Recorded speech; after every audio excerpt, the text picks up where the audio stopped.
네, 오늘 민수기 32장의 말씀입니다. 네, 말씀의 제목은 언약 공동체의 불신앙입니다. 이 바람을 조금 낮춰주세요. 높였죠? 예, 여기 32장에는 루벤과 갓 지파가 하나님이 주신 가나안 땅을 정복하러 가야 되는데 자신들의 입장만 생각하고 불신앙하는 장면이 담겨 있습니다.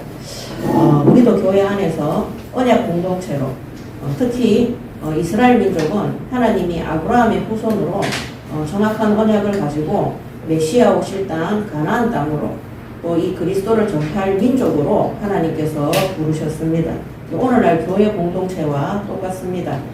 하나님이 주신 예수 그리스도로 말미암아 우리가 구원받은 예수의 피 발린 언약 공동체이고 이 땅에서의 우리의 삶은 하나님이 주신 약속된 말씀, 언약을 따라서 천국에 입성할 때까지 한 공동체로 한 언약을 가지고 그 한 언약이라는 것이 하나님의 말씀입니다. 또 이 복음과 함께 끝까지 행하여 가는 여정입니다. 거기에서 한 개인이나 또 한 소수가 불신앙을 했을 때 이스라엘 민족이 광야에서 소수의 불신앙으로 말미암아 전체가 40년 동안 광야로 가야 되는 그런 어려움 속에 들어갔던 것처럼 오늘 우리가 이 언약 공동체인 교회 안에서 내 한 사람의 또 이 소수의 불신앙으로 말미암아 어떤 일이 생기는지 분명하게 하시고 오늘 말씀을 통해서 우리가 나만 생각하는 것이 아니라 우리만 생각하는 것이 아니라 제일 먼저 하나님을 생각하고 하나님의 뜻을 깨닫고 그 다음에 하나님이 이 땅에 교회를 세우신 그 교회로 우리를 부르신 이 언약을 생각해서 하나님 앞에 전체가 불신앙하지 않고 하나 되어서 복음 전파에 끝까지 심부름할 수 있도록 말씀을 통해서 확인받으시기 바랍니다. 아멘. 네, 첫 번째,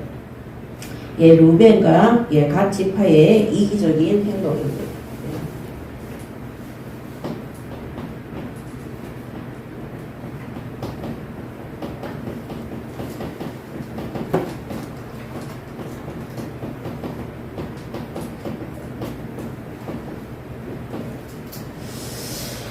32장 1절에서 6절의 이들의 태도입니다. 태도, 이 행동.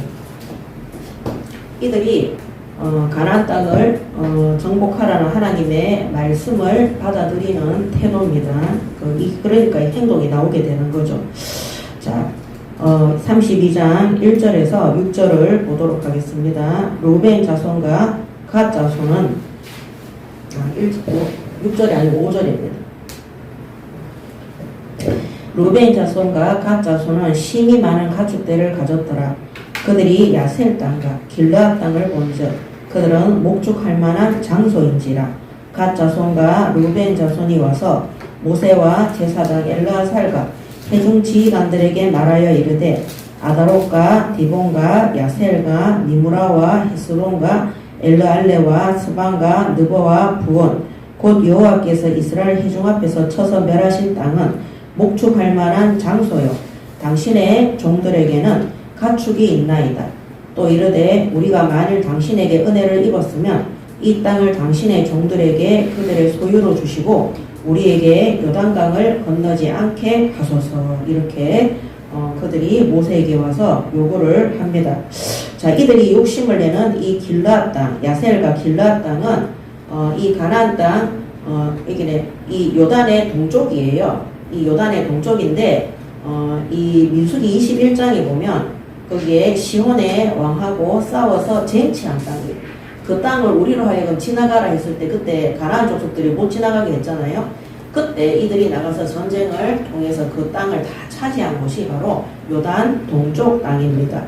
그래서 이들이 욕심을 냈던 길르앗 땅, 이 뭡니까? 야셀과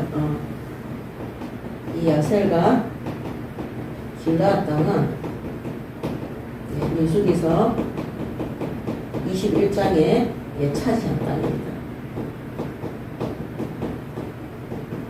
여기는 이제 요단의 동족입니다. 자, 그다음 이 요단의 동작을 차지했으면 지금 하나님이 이스라엘 민족을 데리고 가는 길은 요단의 서쪽이에요. 거기가 바로 가나안 땅 본거지입니다. 자, 그래서 이 욕심됐던 이 땅은 이제 암몬, 모압, 바산 이런 여러 민족들이 어울려 사는 곳이고, 중요한 것은 뭐냐면 이 땅이 굉장히 비옥했다는 거예요. 비옥한 토지이기 때문에 여기는 이제 농사도 잘 되고, 특히 이제 과일 농사 이런 것도 잘 되고, 풀이나 물이 넉넉했기 때문에 비옥하다는 것이 땅도 영양분이 충분하고, 그럼 그 땅에서 나는 풀들이나 이런 것들은 어떻게 했어요? 굉장히 싱싱하고 풍성한 거예요. 그래서 여기서 가축을 키우기에 가축 키우는데 적절한 곳이에요. 여기서 나는 과일들이 보통 이제 포도나 올리브 이런 것들이 이제 난다고 그렇게 얘기를 합니다. 그리고 여기는 또 이스라엘에서 중요한 군사의 요지라고 되어 있어요. 군사의 요지. 군사적 요지다. 그래서 이제 이스라엘 민족이 봤을 때에는 굉장히 중요한 중심 지역이죠. 왜냐하면 다른 민족들이 또 살고 있기 때문에 종교나 또 문화의 요지이기도 합니다. 그래서 물이 또 넉넉했기 때문에 이런 목축, 가축 키우는데 목축이 아주 잘 될 수 있어요. 그 다음에 이런 과일이나 이런 농어촌에 대한 것들이 굉장히 생산이 활발해지는, 그래서 인간적으로 봤을 때는 욕심낼 만한 땅인 거예요. 근데 욕심을 내는 거는 중요한데, 그 땅을 분배받는 거는 중요한데, 그 땅을 자기들이 차지하고 난 다음에 하나님이 가나안 정복을 위해서 이스라엘 민족을 부르셨잖아요. 그죠? 그걸 안 가겠다는 거예요. 그래서 이들이 자기들이 보기에 욕심낼 만하고 탐심낼 만한 땅을 차지하고 난 이후에 정복한 동쪽, 이 요단 동쪽에 거주하기를 원하는 거예요. 여기에서 이제 거주하는 것을 요구하는 거죠. 그래서 이 르벤과 갓 지파는 이 용감하기로 소문난 지파라 그래요. 전쟁할 때도 항상 앞장서서 나가는. 그리고 그런데 이제 이들이 더 이상 가나안 정복 전쟁에 참여하지 않겠다. 불참하겠다. 여기에 거주하고 우리는 불참하겠다. 자, 이 가나안 정복은 이스라엘 민족의 개인적인 소망입니까? 하나님의 명령과 지시입니까? 하나님의 명령이잖아요. 그리고 언약 공동체로서 분명하게 가야 되는 분명한 사명이 있는 곳이에요. 그런데 이 개인적으로 자신들이 이 땅이 아까 했잖아요. 우리에게는 이 짐승이 많기 때문에 자기들의 소유로 하겠다고 그렇게 4절에 보면 여호와께서 이스라엘 회중 앞에서 쳐서 멸하신 땅은 목축할 만한 장소요. 당신의 종들에게는 가축이 있나이다. 아주 조건도 우리는 지금 가축이 많기 때문에 이 비옥한 땅에서 우리가 목축할 수 있도록 이 땅을 차지하고 거기에서 목축하고 해야 되기 때문에 더 이상 하나님이 지시한 가나안 땅 요단을 건넌 서쪽편에는 우리가 갈 수 없겠나이다. 이렇게 딱 얘기하는 거예요. 그래서 여기 5절에 보면 우리가 만일 당신에게 은혜를 입었으면 우리 말대로 해주면 이 땅을 당신의 종들에게 그들의 소유로 주시고 우리에게 요단강을 건너지 않게 하소서. 전쟁에 참여하지 않겠다는 겁니다. 자, 하나님이 이 가나안 요단 동쪽에 전쟁에 나갔을 때 누가 역사했습니까? 하나님이 역사했어요. 참 우리 인간이라는 게 간사해서 하나님 앞에 구원받아서 굉장한 어려움 속에 애굽 땅에 정말 400년간 노예로 있었잖아요. 그리고 하나님께서 은혜로 그 어린 양의 피발림으로 애굽의 모든 재앙을 꺾으시고 우리가 불신자 때 사탄에게 종노릇하며 온갖 저주 재앙 아래 있던 거기에서 예수 그리스도로 말미암아 완전하게 구원을 받았어요. 그리고 하나님의 말씀에 순종하고 따라갔더니 하나님 앞에 온전하게 예배하고 따라갔더니 훈련과 연단 속에서 결국에 하나님의 시간표가 되니까 그 땅을 차지하는 응답을 받은 거예요. 하나님이 물질과 경제의 축복과 육신의 건강과 이런 모든 축복, 자녀의 축복들을 하나님이 주신 거예요. 그러니까 어떻게 됩니까? 처음에는 하나님 앞에 진짜 우리를 구원하신 것만으로도 너무 감사하고 우리가 받은 이 구원을 전 세계 열방에 전파할 수 있도록 우리를 훈련시키고 영적 싸움에 앞장서서 심부름할 수 있게 해 주시옵소서. 이렇게 기도하고 훈련받고 믿음으로 나와왔는데 육신적인 응답이 눈앞에 들이닥치니까 더 이상 하나님의 나라의 일보다는 이 땅에서 안주하고 거기에 거주하겠다고 요구하는 것입니다. 자, 그래서 이거는 전체를 생각하지 않아요.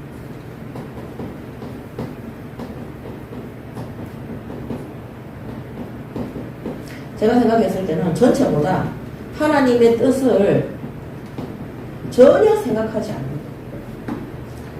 그리고 그 다음 뭐냐면은 현실에 안주하는 거예요. 현실에 안주하는 거예요. 내 이만큼 했으면 됐다. 지금 나에게 좋은 현실이 왔는데 여기에 나는 만족한다. 다른 사람이나 세계 선교하고 다른 사람 신앙생활 열심히 하면 되는 거지. 나는 더 이상 여기까지 하나님 주신 응답 주신 것으로 만족한다. 더 이상 하나님 앞에 바라는 것이 없다. 어떻게 보면 믿음이 좋은 것 같죠? 그렇지 않습니다. 자, 그래서 결국 이렇게 되면 어떻게 되겠어요? 하나님의 진노가 임하겠어요? 안 임하겠어요? 이 이스라엘 민족은 하나님의 말씀에 순종하고 하나님께 예배하고 경배함으로 가나안 땅에 들어가서 하나님의 영광을 나타내기 위해서 부르심을 입었어요. 오늘 우리가 예수 믿고 구원받은 이후에 맨날 말씀드리지만 이 땅에서 우리의 생명이 영존하는 것은 있는 것은 하나님의 영광을 위한 삶을 위한 것이에요. 그런데 진짜 매주 얘기하게 돼서 너무 죄송한데 우리 앞전에 있던 그 교단에 있는 모든 목회자나 성도들이 많은 사람들이 모여들고 많은 헌금이 모여드니까 그걸로 안주하려고 하는 거예요. 하나님의 뜻은 그게 아닙니다. 주님 재림하시는 그날까지. 그래서 마태복음 24장 14절에 뭐라고 그랬어요? 모든 민족에게 복음이 증거된 이후에 끝이 오리라 그랬어요. 그래서 우리의 끝은 현실이 아니라 우리의 끝은 마태복음 24장 14절이에요. 모든 민족에게 복음이 증거된 이후에 끝이 오리라. 그 끝은 뭐냐? 예수님이 심판주로 재림주로 오시는 그날까지 우리는 그 끝을 향해서 후대에게 또 지금 현실도 마찬가지고 후대에게 바른 언약을 계속해서 전달하고 끊임없이 제자를 세우고 성령의 역사와 응답과 인도 속에 들어가는 것입니다. 그래서 이런 이 사람들이 이런 루벤과 갓 지파의 이런 선택이 결국은 어떻게 되냐? 다른 열 지파가 어떻게 됩니까? 위험을 당하도록 되어 있어요. 지금까지 우리가 하나님 말씀에 대적하고 하나님 앞에 이거는 직접적으로 하나님의 명령을 거부하는 거예요. 그러면 뭡니까? 하나님을 대적하고 하나님을 대적하고 자기들의 이기적인 생각 때문에 다른 형제 지파들을 위험에 빠뜨립니다. 위험에 빠뜨리는 아주 이기적이고 어린아이 같은 생각으로 자기밖에 모르는 겁니다. 그래서 하나님의 영광을 위해서 모인 이 공동체는 개인주의로 딱 가잖아요. 그럼 어떻게 되느냐? 전체적인 것들이 단결되는 것들이 파괴되도록 되어 있습니다. 그래서 위험해요. 단결이 파괴됩니다. 하나 되는 것이. 하나님이 처음부터 우리에게 주신 것이 뭐냐면 임마누엘이었어요. 하나님은 나와 함께 하신다가 임마누엘이 아닙니다. 임마누엘이 뭡니까? 우리와 함께 하는 거예요. 마가다락방의 성령 충만도 각 사람에게도 임했지만 교회 전체에 임한 것입니다.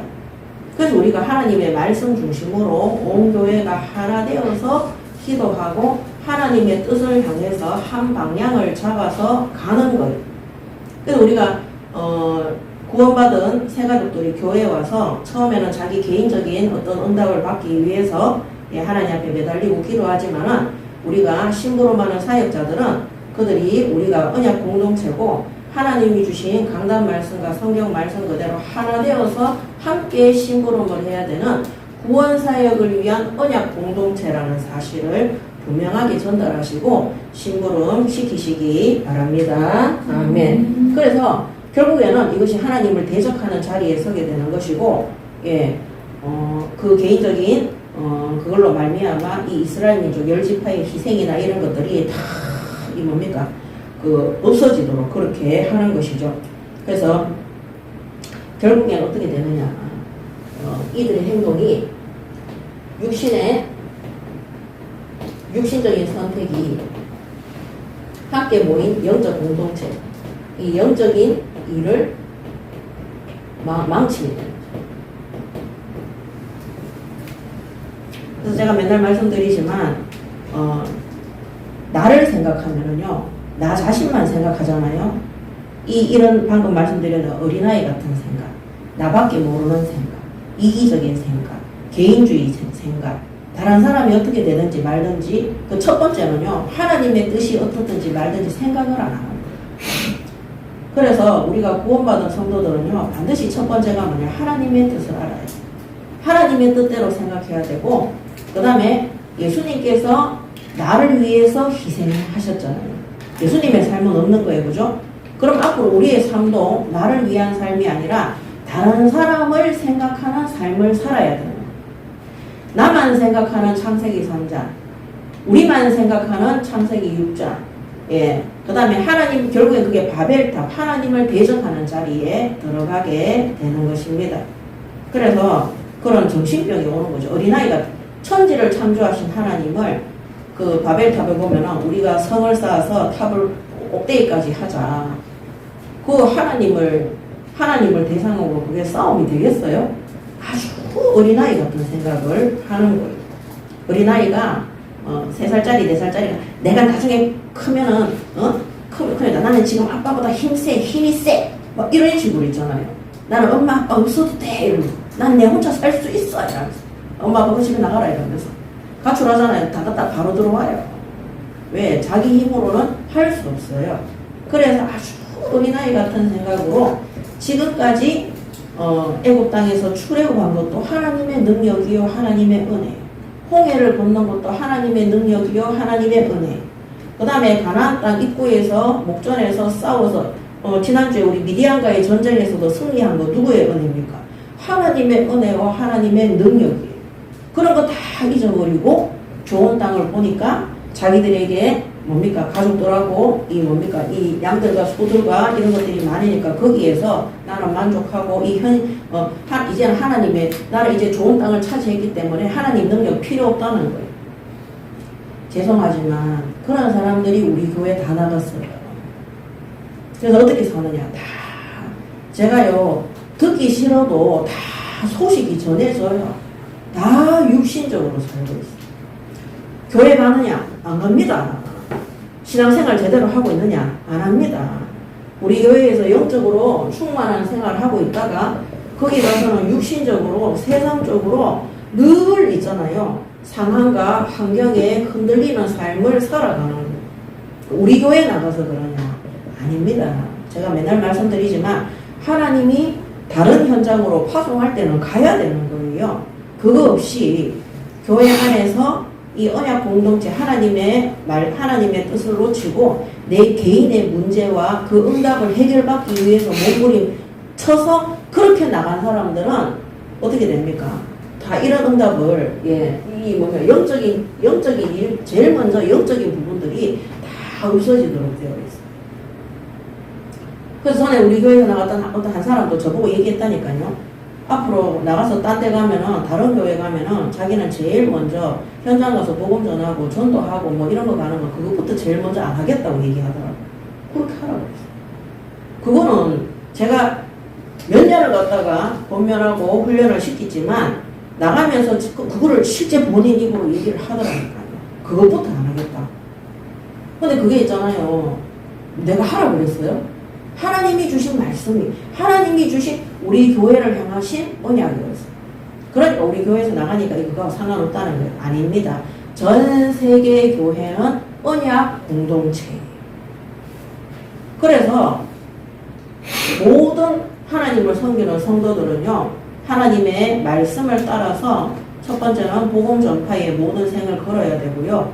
그 다음에 두 번째는 개인적인 삶도 하나님의 뜻을 이루는 하나님의 말씀을 따라서 순종하고 가야 되는 거예요. 내 개인의 어떤 요구를 위해서 하나님 앞에 엎드리다가 그게 응답받음으로 그게 해결이 되어졌습니다. 그리고 이 길르앗 땅의 응답은 루벤과 가치파의 응답입니까? 이스라엘 민족 전체의 응답입니까? 이스라엘 민족 전체의 응답이에요. 전체의 응답을 받은 곳에서 자신들이 보니까 이 땅이 욕심이 나니까 거기에서 안 가겠다는 그 이스라엘 민족의 희생을 뭐로 만드는 겁니까? 완전히 자기들이 그 땅을 차지한 거예요. 오늘 우리가 하나님 앞에 온 교회가 하나님의 말씀에 방향 맞추어서 하나님의 뜻에 바르게 심부름하잖아요. 시간이 지나면 육신과 질병과 모든 후대와 이런 개인들의 문제도 치유되어지고 회복되어지고 응답을 받는 역사가 일어나게 됩니다. 그때 그 응답이 여러분 생각해 보세요. 온 교회가 수도 없이 그 길을 놓고 기도했어요? 기도 안 했어요? 기도했잖아요. 그 응답인 거예요. 근데 딱 응답 오잖아요. 그때부터 나는 지금 하나님의 응답 받았기 때문에 더 이상 교회 공동체, 언약 공동체를 통해서 하나님이 이루어 가시는 거기에서 빠지고 싶은 거예요. 그러니까 어느 날부터 어떻게 하느냐. 예배도 안 드려요. 기도도 안 해요. 그 다음 점점 신앙생활과 멀어지는 것입니다. 전에 제가 말씀드렸죠. 제가 진주에 있을 때 제가 새가족던데 우리 교회에 참 믿음 좋은 집사님 부부가 있었어요. 그 남편분이 굉장히 어려움을 겪었는데 하나님이 응답해 주셔가지고 그 국가에서 하는 그 뭡니까? 국비로 하는 그런 학원을 차렸는데 이게 막 너무 잘 돼가지고 막 너무 회원들이 많아가지고 크게 돈을 버는 거예요. 그래가지고 이제 높은 사람들도 만나고 이러니까 막 골프도 치러 다니고 막 이렇게 하는 거예요. 그래서 늘 새벽기도 안 빠지고 늘 하나님 앞에 신실하게 믿던 사람이 어느 날 제가 새벽기도 딱 갔는데 그 아내 되는 여자 집사님이 막 울면서 기도하는데 제가 그 바로 뒤에 앉아 있었거든요. 우리 남편 망하게 해달라고 기도하고 울면서 하나님 즉시로 망하게 해달라고. 그거 제가 왜 자기 남편을 저렇게 망하게 해달라고 한마디로 미친 거 아닌가 이래 생각을 했어요. 어느 날 그 지역에 예배가 있어가지고 가서 제가 그 집사님한테 물어봤다니까요. 근데 그 집사님이 자기 남편이 어렵게 고생해서 그 학원을 응답받아서 늘 신실하게 하나님 앞에 새벽기도 그 다음에 공예배 주일 예배 정말 신실하게 지키고 하나님 뜻대로 살기 위해서 몸부림쳤는데 학원이 잘 되니까 외제차를 사더니 골프채 요새는 와서 줄 1부만 9시 예배 퍼뜩 때리고 하루 종일 소식이 없다는 거예요. 골프 치러 간다. 주중 예배는 아예 오지도 않고 새벽에는 술 마시러 간다고 뭐 집에 새벽에 들어오니까 새벽기도 갈 수도 없고 그래서 하나님 앞에 자기 남편 망하게 해달라고 기도한다는 거예요. 이야, 정말 믿음 좋죠. 집사님인데 얼마 안 돼가지고요 그 남편이 어떻게 됐는지는 모르겠는데요 새벽기도부터 나오더라고요. 하나님 어떻게 역사하셨겠죠? 자, 그 병든 이 세상 현실에 만족해서 이 영적으로 병이 든 거거든요. 그 현장을 놓고 아나니아 삽비라 같아서 어떻게 했겠어요? 너무 잘 됐다. 하나님 우리한테 응답하셨구나. 이렇게 하면서 계속 영적인 길을 떠나는 일을 선택을 하겠죠. 육신적으로 잘 되면. 근데 그 집사님은 그렇게 안 하고 진짜 하나님 앞에 망하게 해달라고 부르짖었는데 하나님이 영적인 것을 그 남편이 저는 새벽기도 안 빠지고 가니까 그거 나오는 거를 제가 보면서 하나님 앞에 눈물로 회개하고 엎드리는 거를 제가 봤습니다. 그 집에 애가 3명이에요. 하나님이 그 한 사람의 기도를 통해서 그 가정의 후대들하고 멸망하지 않고 회복할 수 있도록 하나님이 인도하시더라고요. 자, 이랬을 때 두 번째 모세의 설득입니다.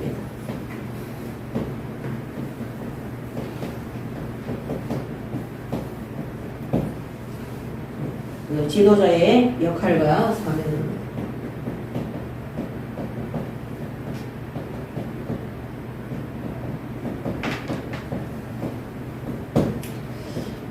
모세는 조금 있으면은 가나안 땅 목전에서 죽음을 맞이해야 됩니다.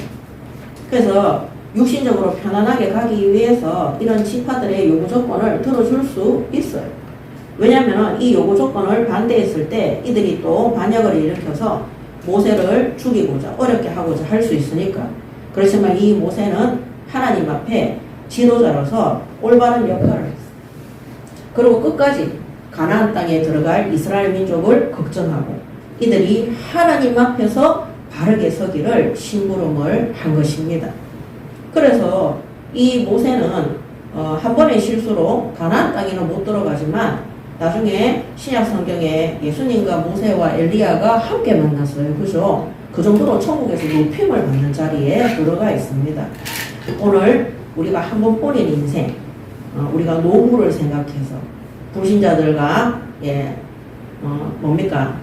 띵가띵가 해서 마음 맞춰가지고 육신적으로 살 생각 진짜 하지 마시고 또 교회 안에 불신앙하는 자들과 마음 맞춰서 육신적으로 살 생각하지 마시고 하나님이 우리를 이 땅에 분명히 살게 하신 사명이 있습니다. 그 사명에 따른 역할 분명하게 하시고 끝까지 사명 감당하시기 바랍니다. 아멘. 이거는 하나님 앞에 서지 않으면은요 우리는 이거 할 수 없는 부분이에요. 그래서 제가 예수 믿기 전에는 제일 좋은 말이 그거였어요. 좋은 게 좋은 거야. 그래서 누가 저한테 어려운 일을 시키면 얼굴 붉혀가 뭐하냐. 좋은 게 좋은 거다. 제가 그거 다 했어. 그래서 제가 3D를 했다 그랬잖아요. 더티, 덴저, 디피컬트. 어렵고 더럽고 힘든 일을 다 하는 거예요. 왜? 좋은 게 좋은 거니까. 나중에 좋은 소리 들으니까 아이고 정신문제에 와가지고요. 너무 참아가지고 안에 분노가 치밀어가지고 우울증이 와가지고 그 요한복음 8장 44절 말씀 그대로 내 자신을 죽이고 싶더라니까요. 거기에서 벗어나고 빠져나오고 싶더라니까요. 근데 딱 예수 믿고 나니까요. 좋은 게 좋은 거다 하는 그 말이 제일 나쁜 말이에요. 자로도 우로도 치우치지 말고 주의 잔과 귀신의 잔을 겸하여 섬기면 안 되는 것이고 하나님 앞에 바르게 서야 되는 것이. 그래서 제가 맨날 말씀드리잖아요. 제가 제일 충격받았던 장면이 다윗과 골리앗이. 우리가 그 말씀대로 하자면 골리앗은 우상 숭배하는 자고 불신자 현장이고 다윗이 골리앗한테 가서 복음 전해야 되는데 다윗은요 골리앗 앞에 하나님을 조롱하고 하나님의 백성인 이스라엘 민족을 조롱하는 골리앗과 블레셋 앞에 당당히 만군의 여호와의 이름으로 그들을 무찌르고 처단했어요. 그게 똑똑한 거더라니까요. 우리가 사람들한테 예수 믿으세요 구걸하는 게 아니더라니까요. 우리가 사람들한테 착하게 하면은 예수 믿을까요? 그거 아니더라니까요. 우리가 하나님 주시는 지혜와 믿음과 그 응답 속에서 불신자들이 보기에 권능이 있어야 되는 거예요. 예수 믿는 사람이 돈 없다고 막 삐지라고 능력 없다고 삐지라고 그거는 불신자 기준이에요. 그런 것 같으면 바울은 노숙자에다가 거지 중에 상거지인데요. 그런데도 불구하고 현장 가서 복음 전파하고 제자 세우고 교회를 세우고 나중에 가면 범죄자예요. 감옥에 들어갔으니까. 그죠? 그런데도 당당하게 복음을 전파했습니다. 그래서 저는 다윗을 보고요. 아 정말 예수 믿는 사람들은 이렇게 단호하고 절대 세상과 타협하지 않고 우리가 예수 믿는 사람 놓고 기도하는데 세계 선교를 위해서 기도하는데 구원은 여호와께 있어요. 그래서 하나님께서 구원하실 것이기 때문에 우리는 우리의 사명만 감당하면 되는 거더라고요. 그때부터 제가 거절하기 시작했어요. 아닌 거는 아니라고 얘기를 했어요. 그랬더니 사람들이 저를 보고 똑똑해졌다고 얘기하는 게 아니라 아주 저를 갖다가 덤벼들고 아주 못됐다고 얘기하더라고요. 그래서 저는 깨달았어요. 아 평상시에 못됐게 하고 자기 것만 주장하고 이기적인 사람들이 저거 원래 저러니까 다 해줘요. 근데 착하게 살다가 안 그러던 사람이 그렇게 하니까 덤벼든다고 생각하고 기분 나쁘게 생각하더라니까요. 그래서 제가 완전히 바꿨습니다. 하나님의 뜻을 위해서 인간관계 다 거절했어요. 제가 현장에서 복음 전에가 정말 이 세 가족이 너무 귀해가지고 제가 막 차로도 실어다 주고 막 장도 받아주고 오만 짓 다 했어요. 나중에 제가 수업 때문에 너무 바쁜 일이 있어서 못해주고 하니까 저를 원망하더라니까요. 인간관계 다 끊었어요. 세 가족들도 하나님 앞에 바르게 서서 예배하고 응답받도록 해야 되는 거지 사역자가 너무 감사해서 잘해주는 그것이 사역자를 믿고 의지하고 원망하게 되더라고요. 그래서 그때부터 제가 인간관계가 아니라 생명관계다. 자식관계도 마찬가지입니다. 저는 옛날에 우리 큰아들밖에 몰랐어요. 우리 아들만 그래서 큰아들 둘째 아들이 있는데 제가 편애를 좀 많이 했는 것 같아요. 우리 남편이 켰다니까요. 병원에 가서 DNA 검사하라고. 저 둘째는 주소 온 것 같다고. 그 정도로 했는데 딱 크니까요. 복음에 방해되고 하나님의 말씀과 맞지 않을 때는 연합 안 하는 것이 하나님의 뜻이었어요. 그래서 저는 예수 믿기 전에는요. 우리 아이들을 막 금이야 오기야 키웠어요. 알고 보니까 내 욕심대로 키웠어요. 잘 키우고 싶어. 근데 제가 진짜 예수 믿고 난 다음에 하나님이 주신 선물이고 하나님이 주신 기업이고 이 한 개인마다 하나님께서 그 인격체의 주인으로 계신다는 것을 제가 인정하게 됐어요. 그리고 이 아이들을 자라게 하시고 먹이시고 이 아이들에게 방향을 잡아주시는 분이 내가 아니라 하나님이라는 것을 제가 깨달았어요. 그래서 20살 때까지 열심히 하나님 뜻대로 키웠어요. 예배 중심으로 말씀 중심으로 공부가 그걸 하나님이 지혜와 능력 주시면 응답받아 인도받아 가는 거예요. 그 다음에 가족관계 부부관계도 마찬가지입니다. 하나님 앞에서 우리가 하나님 앞에서 안 되면은요 섭섭하고 기분 나쁘고 맞잖아요. 어떻게 이럴 수가 있어? 그렇지 않습니다. 그리고 잘해주면은 만족스럽고 잘 안 해주면은 외롭고 슬프고 나는 가족이 있어도 나는 나 혼자야 이런 쓸데없는 그런 불신자들은 그게 맞아요. 근데 우리는 임마누엘이잖아요. 가족이 나를 챙겨주지 않아도 하나님이 나와 성령으로 24시 함께 하시고 자녀들이 내 노후를 책임지지 않아도 무슨 노후를 책임집니까? 자기 자신들이 앞가림도 못하는데 자녀들이 하나님이 우리의 노후를 죽음까지도 영생으로 책임지시기 때문에 그 누구도 안 믿어도 되는 거예요. 오직 하나님만 믿고 주변의 사람들은 살리고 돕는 일에 헌신하면 되는 겁니다. 그래서 이 모세가 설득을 했는데요. 단호하게 거절했어요.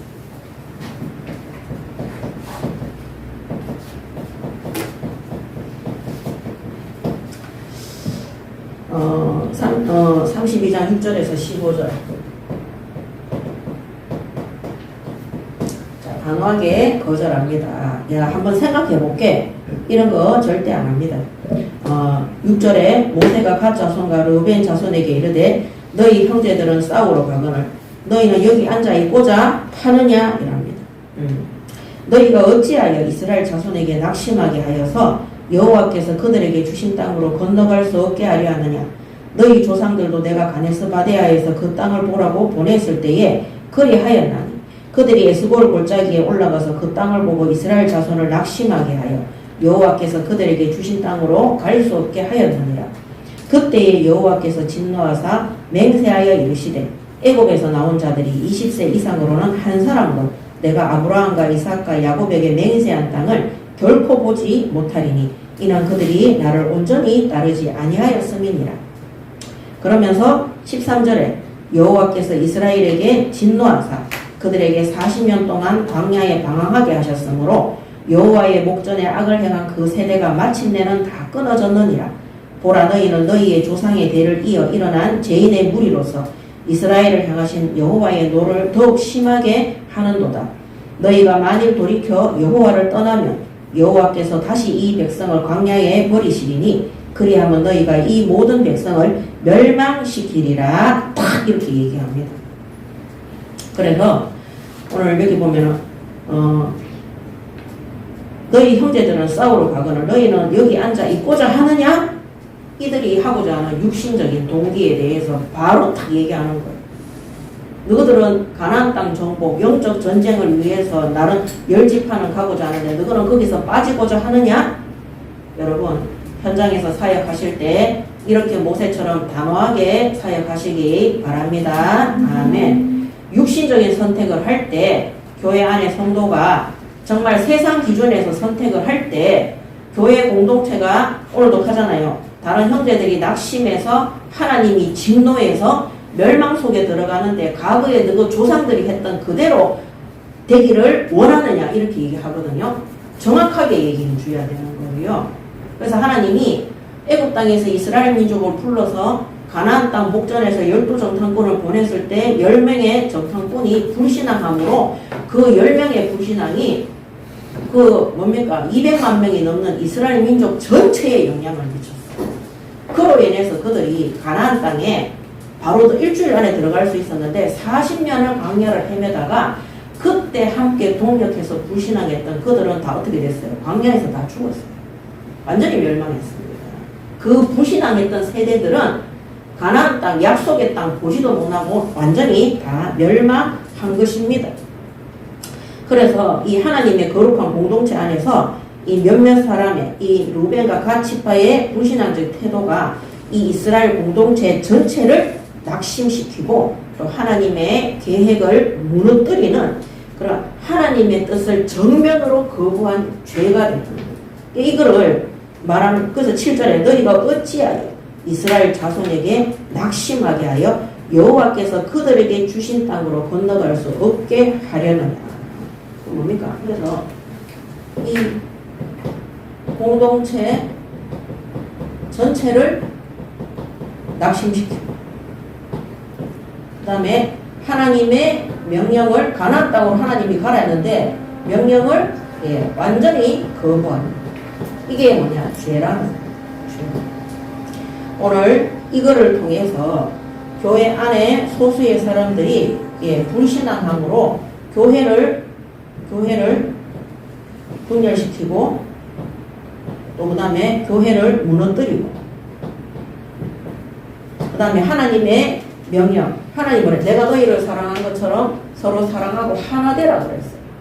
근데 그 명령을 하나님의 명령을 거부함으로 이런 것들이 죄가 된다는 사실을 명시해야 될 겁니다. 그래서 전에도 말씀드렸지만 항상 싸우는 교회가 있었어요. 우리 지교회 중에. 제가 맨날 가서 얘기했어요. 싸우면 안 된다고. 그 참 희한하게 예배 끝나고 나면 주일 예배 다 끝나고 나면 찾아와요. 찾아와서 딱 그 얘기한다니까 한두 번이 아니에요. 목사님 드리고 싶은 말이 있는데 이거는 제가 다른 사람을 지적하거나 부신하는 말이 아닙니다. 이러면서 육신적인 얘기를 결국에는 너무너무 싸워서 한 번은 제가 그 교회에 사역자를 파송하기 위해서 전도사를 계속 남자 전도사를 제가 훈련시키고 세워서 데리고 갔는데 너무 싸워가지고 그날은 그 전도사하고 저하고 말을 못했다니까요. 그냥 예배 마치고 묵묵히 걸어서 그냥 왔어요. 왔는데 그 전도사 우리 교회 떠났어요. 너무 싸우니까. 그리고 제가 얘기했어요. 하나님이 저에게 기도하는데 촛대를 옮긴다는 말씀을 주셨어요. 교회가 분열되고 무너뜨렸어요. 아셔야 돼요. 결국엔 그 가정의 자녀들도 불신앙하고 교회 안 나갑니다. 오늘 이 공동체 전체가 교회 전체가 무너뜨려지는 불신앙 또 하나님의 명령을 거부하는 불신앙 교회는 뭡니까? 교회를 분열시키고 무너뜨리는 그 모든 것들이 하나님 앞에서 죄라는 사실을 정말 아셔야 돼요. 항상 있잖아요. 우리는 내가 이 정도 뭐 사람에 대해서 얘기한다고 그게 뭐 죄가 돼? 그게 뭐 우리가 불신앙 좀 한다고 그게 큰 문제가 돼? 내가 그동안 믿음으로 잘 살았는데 그렇진 않습니다.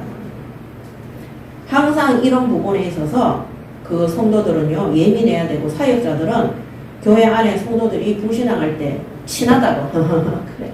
그러면 하나님 알아서 하시겠지 뭐. 막 사람에 대해서 판단하고 비난하는데 도망다니고 그런 일 하지 마세요. 정면으로 얘기해야 돼. 그거 불신앙이고 하나님을 대적하는 것이고 교회를 무너뜨리는 것이다. 그거를 말해줄 수 없다면 영적 지도자의 사명과 역할을 못하는 거예요. 앞으로 여러분들이 우리 교회 안에 성도들이 제가 성격이 그래서 그런 거 아니에요. 바울도 끊임없이 얘기했어요. 오늘도 얘기합니다. 2부 예배 때 교회 안에 들어와 있는 이단에 대해서 어떻게 그들을 배격하고 해야 되는지 그 다음 교회 안에서 불신앙하는 자들에게 바울은 정확하게 근면하고 나중에는 아예 상종도 하지 말라고 나중에는 교회에서 쫓아내라고까지 얘기합니다. 그게 그 사람들을 살리는 길이에요. 여러분 계속 불신앙하고 남의 말하고 사람들을 시험 들게 하고 교회를 무너뜨리는 소수의 사람들에 대해서 우리가 사역자로 사명자로 하나님 앞에 부르심을 입은 지도자로서 그들의 것들을 좋은 게 좋다고 슬쩍 넘어가고 아이고 하나님이 하시겠지요. 하나님 안 하십니다. 하나님이 그 사역자 칩니다. 우리를 칩니다. 그래서 제가 맨날 말씀드리지만 입은 삐뚤어져도 말은 똑바로 해야 돼요. 우리가 하나님 앞에 그 사람이 불신앙하고 있거나 하나님을 대적하는 이 하나님의 명령을 거부하는 거는요. 이 뭡니까? 하나님 대적하는 거예요. 그 자리에 있을 때는요. 분명하게 얘기해줘야 돼요. 제가 분명하게 얘기해주니까 사람들이 저보고 성격이 강하다는 거 강하다 소리 들어보면 어때요? 그 사람이 그것 때문에 무너지고 멸망 속에 들어가는 것보다 낫다 아닙니까? 그거 말 안 해줘서 그래서 저는 마지막까지 끝까지 얘기합니다. 이번에 다른 교회 옮기는 그 장로님한테도 전화해서 제가 왜 가야 되는지 왜 어떻게 되는지 그 다음에 불신앙하고 있었던 부분에 있어서도 제가 정확하게 얘기해줬어요. 그리고 거기 가서는 이제는 사람 바라보지 말고 하나님만 탁 바라보고 가정의 자녀들 챙기고 그 자녀들이 본인 때문에 불신앙해서 교회를 떠났는데 그거 하나님 앞에서 진짜 바르게 다시 돌아봐야 돼. 그런 얘기를 다른 사람들은 안면 받쳐서 뭘 안면 받쳐요. 우리는 하나님 앞에서 사명을 위해서 살아요. 너무 냉정하지 않느냐. 여러분 전에 제가 말씀드렸잖아요. 어떤 아들이 어렸을 때 옆집에 가서 물건을 한 개 갖고 왔어요. 엄마가 아이고 이제 커가지고 그것도 하나 그랬어요. 나중에 커서요. 강도하러 갔다가 사람이 깨어나니까 사람을 칼로 찌겨서 가족을 살해했어요. 그래 잡혀갔어요. 사형이 떨어졌어요. 엄마가 막 울고 있는 거예요. 그 아들이 판사가 사형 딱 때리고 나서 울면서 엄마 좀 불러달라는. 엄마가 왔는데 엄마한테 할 말이 있다고. 귀 좀 대달래. 엄마가 귀를 대지고 엄마 귀를 물어 뜯었다 하잖아. 내가 어렸을 때 옆집에서 뭐 물건 갖고 이랬을 때 그 들었던 귀 나를 칭찬하지 않고 나를 혼냈더라면 내가 오늘날 이 자리에 있지 않았을 거 아니에요. 진짜 훌륭한 부모는요. 정말 영적인 우리가 복음 전파하잖아요. 우리를 통해서 예수님도 돌아오면은 그 세 가족이 영적인 자녀들이에요. 그러면 그들에게 하나님 앞에 올바르게 설 수 있도록 바르게 훈계와 책망과 교훈으로 정말 디모데후서 3장 14절에서 17절의 말씀 그대로 양육하고 가르쳐야 되는 거예요. 언제까지 우리가 사람의 눈치를 보고 사람의 말을 들어야 되는 그래서요. 여러분들이 현장에 가서요. 교회 다니다가 낙심해서 나온 사람들 전부 다 있잖아요. 말하는 감도를 보세요.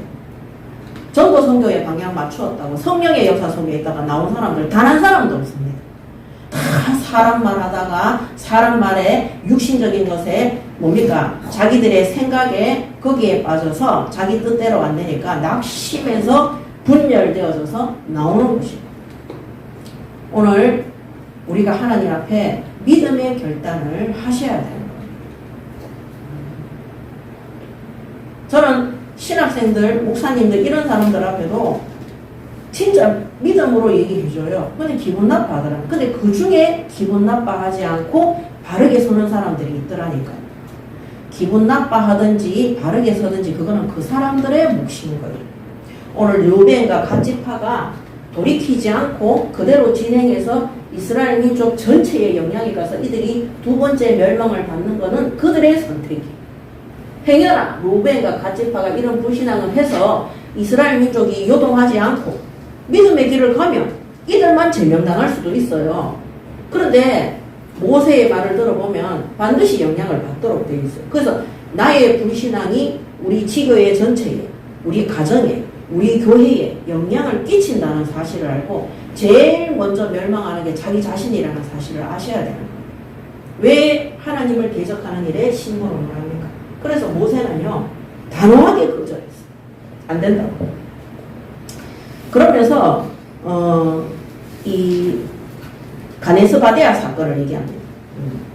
그래서 이 르우벤과 갓 지파, 이 두 지파의 요청과 이 가네아 바데스에서 했던 12정탐꾼 요청과 이 12정탐꾼을 비유합니다. 비유하면서까지 설득합니다. 그래서 뭐라고 합니까?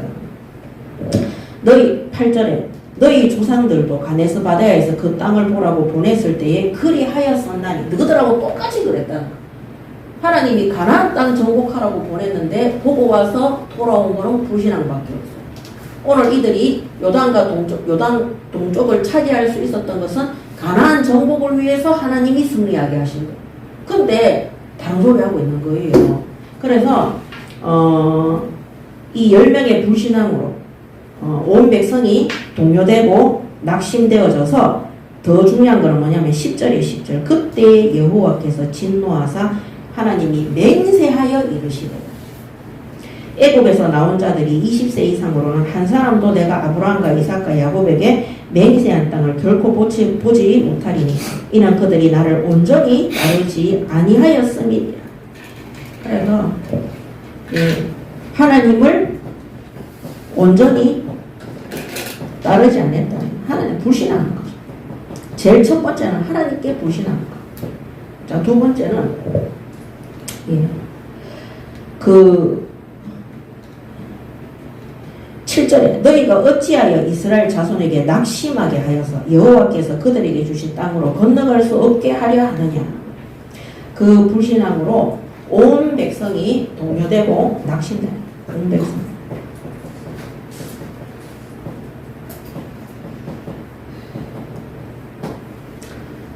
저는 이거 확실하게 말할 수 있습니다. 지금까지 우리 교회에서 문 닫았던 그 지교회들의 특징이 뭐냐? 이거예요. 이거. 앞으로도 이래 될 겁니다. 만약에 그렇게 불신앙했을 때. 그래서 여러분들이 내가 한 지역을 맡고 있거나 교회에서 한 구역을 맡고 있거나 교회 안에 있을 때 나의 불신앙으로 말미암아 나와 내 가족만 망하는 게 아니라 지역과 구역과 교회 전체에 영향을 끼칠 수 있다는 사실을 아셔야 되는 거예요. 왜냐하면 그 불신앙은요. 전념이 강해요. 그래서 13절 14절에 여호와께서 이스라엘에게 진노하사 정말 무섭지 않습니까? 그들에게 40년 동안 광야에서 방황하게 하셨어요. 여러분 우리가 한 해 두 해 방황하는 것도 힘든데 40년 동안의 그 방황은 얼마나 힘들었겠어요. 여호와의 목전에 악을 행한 그 세대가 마침내는 다 끊어졌느니라. 참 여호와의 목전에 악을 행했다고 해요. 이렇게 하나님께 악을 하나님께 악합니다. 그러므로 13절 14절에 그 불신앙으로 40년 동안 가나안 진입이 안 된 거죠. 가나안 약속의 땅으로도 못 들어갈 겁니다. 그 다음에 그래서 14절에 보면 보라 너희는 너희의 조상의 대를 이어 일어난 죄인의 무리로서 이스라엘을 향하신 하나님의 노를 더욱 심하게 하는도다. 너희가 만일 돌이켜 여호와를 떠나면 여호와께서 다시 이 백성을 광야에 버리시리니 그리하면 너희가 이 모든 백성을 멸망시키리라. 그러므로 이 두 지파의 이들의 요청이 이 이스라엘 전체에 큰 환난과 멸망을 몰고 오게 될 것이라고 모세가 이 12전당꾼을 비유해서 정확하게 거절합니다. 그것을 가지고 거절뿐만 아니라 확신합니다. 확신. 그래서 저도 오늘 확신합니다. 처음에는 싸움과 분쟁으로 불신앙으로 문 닫는 그런 지교회를 보면서 여기만 그렇겠지 이래 생각을 했어요. 그렇지 않더라니까. 우리 강원도에도 문 닫을 때 맨날 싸웠어요. 너무 많이 싸워서 제가 이상형 전도사를 파송했다. 그 다음 교회도 맨날 싸웠어요. 싸우잖아요. 거기에 사탄이 왕노릇하고 주인 노릇합니다. 그 싸움이라는 것은 하나님이 하나님의 사랑으로 예수 그리스도를 통해서 우리를 구원하셨는데 하나님의 사랑을 거부하고 대적합니다. 그러니까 구원받은 성도가 하나님을 악으로 대항하는 거예요. 이거는 얼마나 무서운 건지 모릅니다. 그래서 새가족들이 예수 믿고 교회에 왔을 때 처음부터 불신앙 안 하도록 해요. 참 지금 이게 어린아이인데도 있잖아요. 그 우리 아울스 공부방에 학생 한 명 있어요. 늘 자살을 시도해가. 이 팔에 있잖아요. 이 자살 자국이 떠나지 않는 애였어. 중학교 1학년인가? 걔가 와서 있잖아요. 공부하고 수업하다가 보건 받았어요. 공부도 너무 못해. 왜? 우울증이 너무 심해가 그 24시 자살할 생각만 하는 그 애가 팔목에 뭐 여기서부터 팔뚝까지 이 뭡니까 칼로 끊는 애가 수업 시간에 뭐 귀에 들어오겠어요? 그러니까 걔가 죽고 싶다 이걸 하루에 10번도 넘게 생각하는 거였어. 그랬던 아이가 복음받고 구원받아서 매일 와서 일주일에 4번인가 와서 예배하고 공부하는데 이게 한 3개월인가 6개월인가 되네 싹 나섰어. 어느 정도로 나섰느냐. 죽고 싶다는 생각이 1도 안 날 정도로. 그리고 그 부모가 찾아와서 그 부모가 이제 애를 그렇게 만들었겠죠. 그 엄마 아빠가 너무 많이 달라졌어. 근데 어느 날 그래가지고 한 1년 가까이 신앙생활 했는 것 같아요. 그래가지고 막 응답받기 시작했어요. 그렇게 하다가 어느 날 그 가정에 경제적인 어려움이 탁 온 거예요. 근데 이 엄마가 뭐라고 얘기하냐면 니 때문에 우리 집이 어려운 거라. 근데 그 엄마도 참 잘못된 엄마죠. 그러고 그렇게 되면 우리 돈이 없어서 학원에 못 보낸다. 계속 그런 얘기 한다는 거예요. 그런데요, 중학교 1학년이라도 받은 응답이 컸어요, 걔는. 나중에는요, 저런 예술의 전당에 가서 있잖아요. 뭐 바이올린 연주도 하고 막 그랬었어요. 옛날에 그런 것도 못했는데. 계속 불신앙하는 거예요. 부모 원망하고, 예배 드리는 것도 아니고. 하나님이 딱 내보내시더라고요. 그래, 그때 제가 얘기했어요. 걔한테 마지막으로 얘기해주라고 했어요. 네가 예배가 끊기고 여기서 나가는 이유는 너 집이 돈이 없어서 그런 게 아니라 네가 하나님 앞에 받은 모든 구원과 그 응답을 버리고 불신앙을 선택하고 늘 불신앙했기 때문에 하나님이 너를 내보내시는 것이야. 왜냐하면 걔가 드리는 예배는 우상숭배 예배예요. 왜 우리 엄마 아빠가 나한테 잘 안 해주냐는 거죠. 아니 엄마 아빠가 왜 잘 안 해주겠어요. 지가 하나님만 바라보고 육신 기준에 있으니까 그렇게 하겠죠. 우리가 있잖아요. 사람 믿고 의지하잖아요. 우리 지난주에도 말씀 속에서 배웠잖아요. 하나님이 미디안을 뭐로 했어요? 이스라엘 민족을 무너뜨리는 도구로 사용한다니까. 아수르를 이스라엘을 무너뜨리는 도구. 왜 그렇게 했어요? 가만히 있는 아수르를 왜 그렇게 했어요? 유다의 왕이 이스라엘의 왕이 누구를 의지했어요? 아수르를 의지하고 거기다 조옥을 갖다 바쳤다니까. 그리고 하나님 말씀 그래서 하나님이 도와주겠다 하니까 괜찮다 그랬어요. 뭐 하나님 도움 없어. 그러니까 그들이 믿는 아수르에게 나중에 침략당해서 남유다와 북이스라엘이 완전히 무너지게 된 겁니다. 그래서 어린아이라도요, 우리가 애들은 불신앙 안 할 것 같죠. 다 그렇게 불신앙 안 합니다. 그러니까요, 예배 속에서 떠난 이 육신적인 거 계속 도모하잖아요. 영적인 것에서 딱 멸망하도록 되어 있어요. 그래서 우리가 그래도 기도하고 있죠. 고난 좀 당하다가 돌아와야지.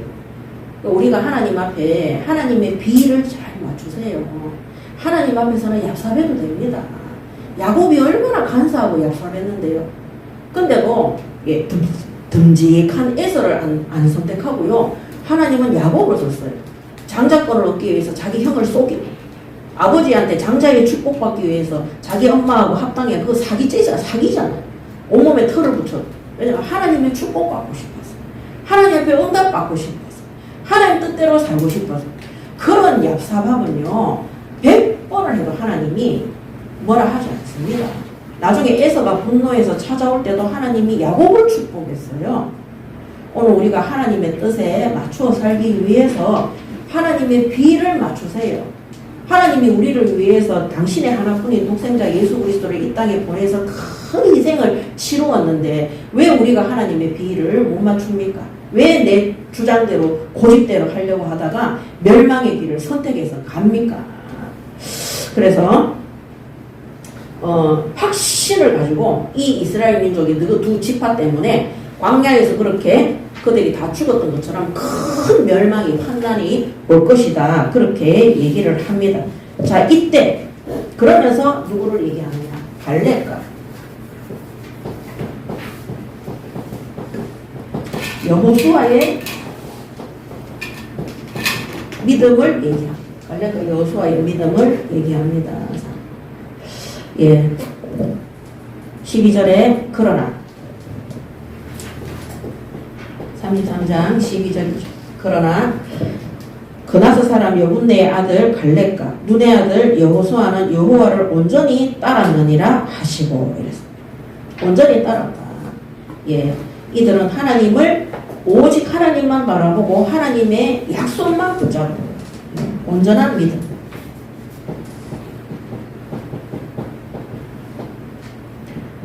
오직 하나님만 바라고 예, 하나님의 약속 언약이죠.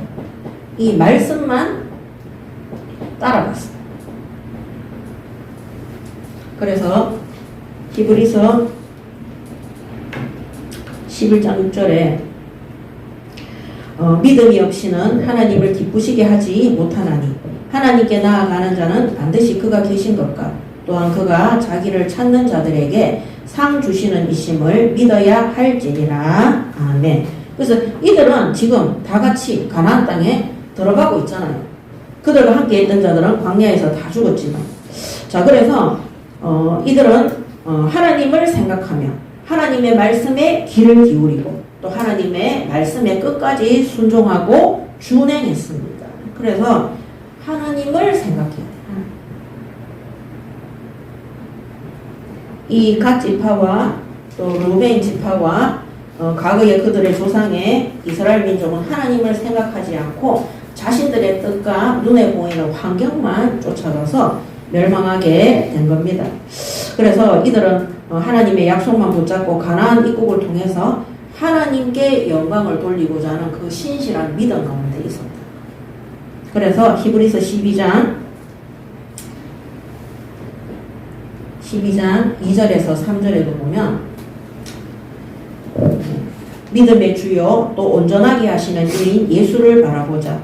그는 그 앞에 있는 기쁨을 위하여 십자가를 참으사 부끄러움을 개의치 아니하시더니 하나님 보좌 우편에 앉으셨느니라. 오늘 예수님도 하나님 말씀 그대로 믿고 그 약속을 따라간 거예요. 그래서 치욕과 그 수고와 그 부끄러움을 이기시고 십자가의 고난을 통해서 지금 하나님 우편에 앉아 계시다. 너희가 피곤하여 낙심하지 않기 위하여 죄인들이 이같이 자기에게 거역한 일을 참으신 일을 생각하라.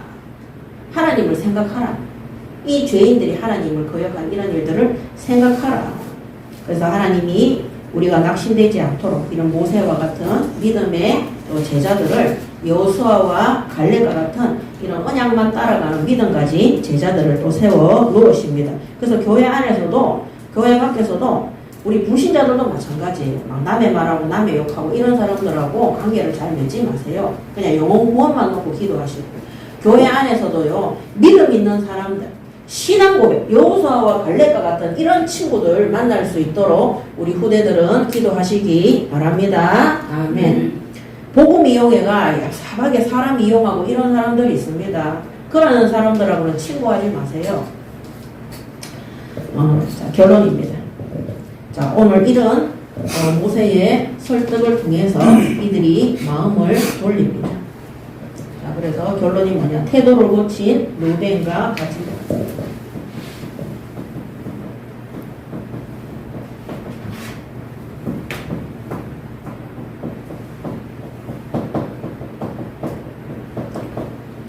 이 모세의 말을 듣고 이들이 깨달았어요. 자신들의 불신앙으로 말미암아 큰일이 나겠다는 것을.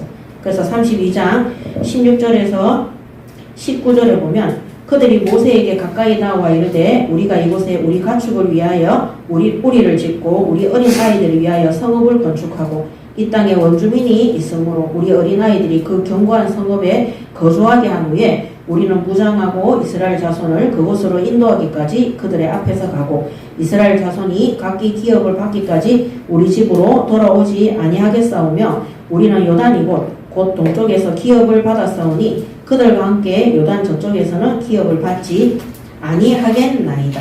16절에서 19절입니다. 16절에서 19절에 세 가지 약속을 합니다. 세 가지 조건을 이제 달죠. 그 첫 번째가 뭡니까? 자기들의 자녀들을 위해서, 자기들의 가족들을 위해서 성읍을 건축하겠다. 그 다음에 이 성읍 건축이 끝나고 난 이후에는 다른 10지파와 함께 가나안 정복 전쟁에 동참하겠다.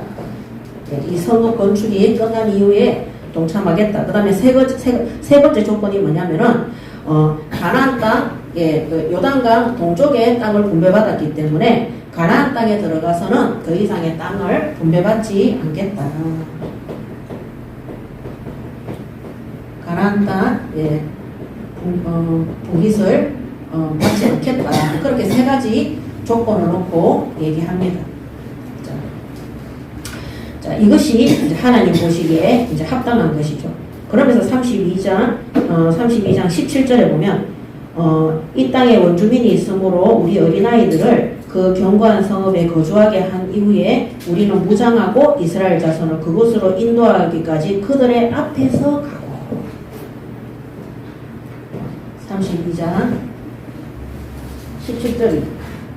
17절에 그들의 앞에서 가고. 앞에서 가고. 자, 이 맨 앞에서 간다는 말은 전쟁의 최전방입니다. 그러니까 자신들이 정말 잘못했기 때문에 참회를 한 거죠. 진정한 참회를 한 거죠. 진정한 참회 후에, 회개 후에 이들이 뭐 했습니까? 준행한 행동이 따르는 거예요. 자신들이 뒤에서 눈치 봐가며 가는 게 아니라 맨 그들의 앞에 서서 이 군대에 앞장서서 들어가겠다는 거예요. 그래서 진짜 회개는요, 우리가 입으로만 날름날름 하나님 용서해 주세요, 잘못했습니다 하는 그런 회개가 아니라 하나님 앞에 진정한 회개는요, 진짜 내가 잘못했음을 깨닫고 그것을 삶에 적용하는 것입니다. 진정한 참회는요, 삶에 적용하는 것. 나의 불신앙으로 말미암아 진짜 이것이 하나님을 대적하는 것이면 내가 불신앙 안 하기 위해서 정말 방법을 찾아내는, 진짜 내가 하나님 앞에 잘못된 부분이 있으면 진정으로 회개하고 그거 안 하기 위해서 몸부림을 쳐야 되는. 그래서 이 루벤과 갓지파는 자신들이 진정으로 잘못했음을 깨달았기 때문에 맨 앞장서서 죽을지라도 그들을 위해서 전쟁에서 싸우겠다고 결단을 한 것입니다. 이게 진정한 태도를 고친 거예요. 여러분, 나의 불신앙으로 교회가 무너졌는데, 성도들이 낙심하는데, 우리 가족들이, 후대들이 어려움을 당하는데 입으로만 하나님 안 그러게 해주세요. 그러면서 끊임없이 불신앙을 한다. 그거는 진짜 회개가 안 됩니다. 그거는 정말 참회가 아닌 것입니다. 그거는 하나님을 놀리는, 하나님을 조롱하는 것과 똑같습니다. 결국에는 어떻게 되느냐? 멸망하게 되는 것입니다. 이거는 구약 성경 아니냐? 그렇지 않습니다. 신약 성경 쭉 읽어보세요. 예수님도 얼마나 말씀 많이 했는지 모릅니다. 그래서 하나님 뜻대로 살았다는 그 바리새인들이 태도를 안 고쳤어요. 예수님을 진심으로 그리스도로 맞아야 되는데 끝까지 예수님을 매달아 죽이는 일에 심부름했고, 그 다음 예수님이 부활했어요. 태도 고쳤어요? 안 고쳤어요? 안 고쳐요. 예수님의 제자들을 박해하고 교회를 무너뜨리는 일. 거기에서 태도를 바꾸고 참여한 사람이 누굽니까? 바울과 같은 사람들인 거예요. 돌아온 유대인들인 거예요. 그래서 그들을 통해서 하나님은 이방 선교의 문을 여시고 지금까지 복음이 전파될 수 있도록 역사하는 것입니다. 마지막 세 번째입니다. 32장 20절. 3번은 여기 쓸게요. 32장 20절, 그 다음에 21절, 22절, 21절, 22절, 그 다음 32장 17절. 자, 여기서 여호와 앞에서 32장 20절, 21절, 22절은 모세가 한 말입니다. 자, 20절에 모세가 그들에게 이르되 너희가 만일 이 일을 행하여 무장하고 여호와 앞에서 가서 싸우되, 21절에 너희가 다 무장하고 여호와 앞에서 요단을 건너가서 여호와께서 그의 원수를 자기 앞에서 쫓아내시고 22절에 여호와 앞에 복종하게 하시기까지 싸우면 여호와 앞에서나 이스라엘 앞에서나 무죄하여 돌아오겠고 이 땅은 여호와 앞에서 너희의 소유가 되리라. 이 여호와 앞에서 한 7개, 6개 정도 되는 것 같아요. 이 모세가 누구 앞에 선 겁니까? 여호와 앞에. 이 말은 뭐냐? 하나님이 지금도 나를 지켜보고 있다. 내가 이 판결하는 이 모든 것을 하나님이 지켜보고 있습니까? 안 지켜보고 있기 때문에 하나님의 여호와 앞에서 자신이 여기에 대해서 이들에게 얘기를 하는 것입니다. 자, 그랬을 때 27절에 보면 이 루벤과 갓집파가 이 모세의 고백하고 똑같이 합니다. 종들은 우리 주의 말씀대로 무장하고 여호와 앞에서 다 건너가서 싸우리이다. 오늘 우리 사역자와 지도자들의 고백이 이만큼 중요한 것입니다. 그러므로 오늘 우리 예인교회 모든 성도들은 여호와 앞에서 성삼위 하나님 앞에서 모든 일을 행하시고 심부름하시기 바랍니다. 아멘. 지금도 하나님이 우리 예인교회를 지켜보시고 우리 성도 한 사람 한 사람들을 지켜보시고 왜? 내 안에 계시잖아요. 임마누엘로 성령. 그래서 이 모세가 마지막까지 단호하게 이 루벤과 갓집파 앞에 12정탐꾼을 비유하면서 이들을 설득해서 이들이 참회하고 회개하고 하나님 앞에 바르게 설 수 있도록 그렇게 지도를 한 것입니다. 오늘 우리가 사람 앞에 서지 말고 인간관계 그거 다 버리시고 하나님 앞에서 하나님의 뜻대로 하나님의 말씀 그대로 바르게 심부름하는 우리 예인교회의 모든 성도들 되시기 바랍니다. 아멘. 자, 그러니까 이 루벤과 갓집파도 32장 17절에 여호와 그래서 하나님의 통치, 하나님이 나를 다스림, 우리 민족을 다스림, 하나님의 통치와 주권을 인정하는 것입니다. 이렇게 되어졌을 때 가나안 땅에 순종이 들어가서 그 땅을 차지하는 그 응답을 보게 됩니다. 오늘도 주신 말씀 그대로 성령께서 깨닫게 하시면 언약으로 붙잡고 하나님 말씀에 불신앙하지 아니하고 끝까지 하나님의 통치와 하나님의 주권 속에 우리가 있음을 알고 믿음으로 끝까지 하나님이 이 땅에 허락하신 정말 세계 선교를 향한 전도 여행을 마무리 지으시고 천국에 입성하는 그날까지 후대에게 바른 언약 전달하는 성령의 열매, 제자의 열매, 또 선교하는 또 주님 오시는 그날까지 이 언약을 전달하는 올바른 교회가 세워지는 빛의 열매 남기시는 우리 예인교회 모든 성도들 되시기 바랍니다. 아멘. 기도하겠습니다. 하나님 은혜를 감사합니다. 오늘 주신 모든 말씀 우리에게 히브리서 4장 12절로 말라기서 4장 2절로 디모데후서 3장 14에서 17절의 말씀으로 성취되게 하사 하나님의 사람으로 온전케 되어져서 하나님 주신 언약 그대로 말씀 그대로 순종하고 준행하며 하나님 주신 사명에 끝까지 심부름하는 우리 예인교회의 모든 성도들 되게 하여 주시옵소서. 감사드리며 우리 주 예수 그리스도 이름으로 기도드립니다. 아멘.